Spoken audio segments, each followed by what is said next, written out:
तो दोस्तों टीसीएस ने अपने क्वार्टर टू के नंबर को डिस्क्लोज कर दिया है। तो चलिए देखते हैं क्या है क्वार्टर टू के नंबर्स के अंदर। लेकिन उससे पहले बता दूं, कंपनी की ओर से डिविडेंड की भी अनाउंसमेंट की गई है। इस क्वार्टर में 11 रुपये के हिसाब से कंपनी आपको डिविडेंड देने जा रही है। रिकॉर्ड डेट कंपनी तो पहले ही बता दिया था, जो कि आपका होने वाला है 15 अक्टूबर। तो याद रखिए 15 अक्टूबर की रिकॉर्ड डेट है कंपनी के 11 रुपये डिविडेंड के लिए।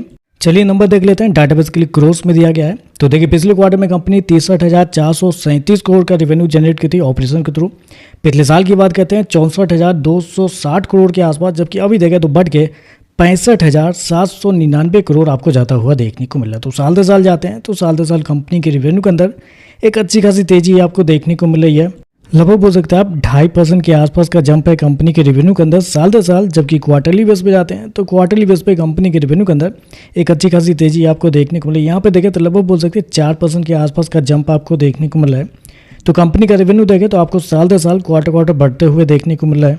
हालांकि मार्केट का मानना भी था कि कंपनी के रेवेन्यू इसी के आसपास आपको देखने को मिल सकते हैं, क्योंकि मेरे पास बहुत सारे मार्केट रिपोर्ट है कंपनी के रेवेन्यू को लेकर, जो कि आपके सामने आ चुका होगा। तो उसमें गौर करते हैं तो हर किसी ब्रोकर का मानना भी था कि कंपनी का रेवेन्यू लगभग 65,000 करोड़ के आसपास आपको जाता हुआ देखने को मिल सकता है। और जो एवरेज अनुमान निकल के आता है वो आपका निकल के आता है 65,100 करोड़ के आसपास। तो आप कह सकते हैं जितना मार्केट का अनुमान था उससे थोड़ा सा बेहतर कंपनी के रेवेन्यू आपको देखने को मिल रहा है।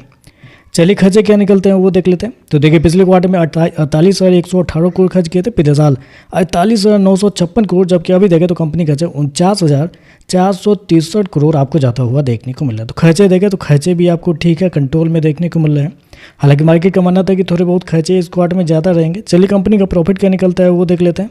तो देखिए पिछले क्वार्टर में कंपनी 12,819 करोड़ के प्रॉफिट में थी। पिछले साल 11,955 करोड़, जबकि अभी देखें तो कंपनी का प्रॉफिट 12,131 करोड़ आपको जाता हुआ देखने को मिला। तो साल दर साल जाते हैं तो साल दर साल कंपनी के प्रॉफिट के अंदर कुछ ज़्यादा बड़ी तेजी आपको देखने को नहीं मिल रही है। लगभग बोल सकते हैं 1.5 से 2% के आसपास का जंप है कंपनी के प्रॉफिट के अंदर साल दर साल। जबकि क्वार्टरली बेस पे जाते हैं तो क्वार्टरली बेस पे आपको गिरावट आपको देखने को मिला। उसके पीछे का रीज़न भी है, और रीज़न है कंपनी का कुछ रीस्ट्रक्चरिंग एक्सपेंस जो है। यहाँ पे कंपनी को 1,135 करोड़ कंपनी ने यहाँ पे किए हैं इस क्वार्टर में, जिसकी वजह से नेट प्रॉफिट आपको कम देखने को मिला है। अदरवाइज कंपनी के ऑपरेटिंग प्रॉफिट अगर आप देखने के लिए जाते हैं तो वो आपको क्वार्टर साल दर साल बढ़ते हुए देखने को मिला। तो यहाँ पे नंबर अच्छे कर सकते हैं, बस थोड़ा सा रीस्ट्रक्चरिंग एक्सपेंस जो है वो आपको ज़्यादा देखने को मिला है। हो सकता है कि H1 वीज़ा जो हुआ है और कुछ ग्लोबली टेंशन थी, उसकी वजह से कंपनी के प्रॉफिट के ऊपर थोड़ा सा इम्पैक्ट पड़ता हुआ देखने को मिल रहा है। इवन तो मार्केट मान के भी चला था कि क्वार्टरली बेस पे कंपनी के प्रॉफिट थोड़े बहुत गिरते हुए देखने को मिल सकते हैं, क्योंकि मेरे पास कुछ मार्केट रिपोर्ट है कंपनी के प्रॉफिट को लेके भी, जो कि आपके सामने आ चुका होगा। उसमें अगर आप गौर करते हैं तो हर किसी ब्रोकर का मानना भी था कि कंपनी के प्रॉफिट क्वार्टरली बेस पे थोड़े बहुत गिरते हुए देखने को मिल सकते हैं। जो एवरेज अनुमान निकल के आता है वो आपका निकल के आता है 12,700 करोड़ के आसपास, जो कि कंपनी का नेट प्रॉफिट है 12,131 करोड़ के आसपास। और ये 1,135 करोड़ ये मार्केट के लिए सरप्राइज है, या मार्केट को पहले ही से पता था, इस पे कहना थोड़ा सा जल्दीबाजी होगी।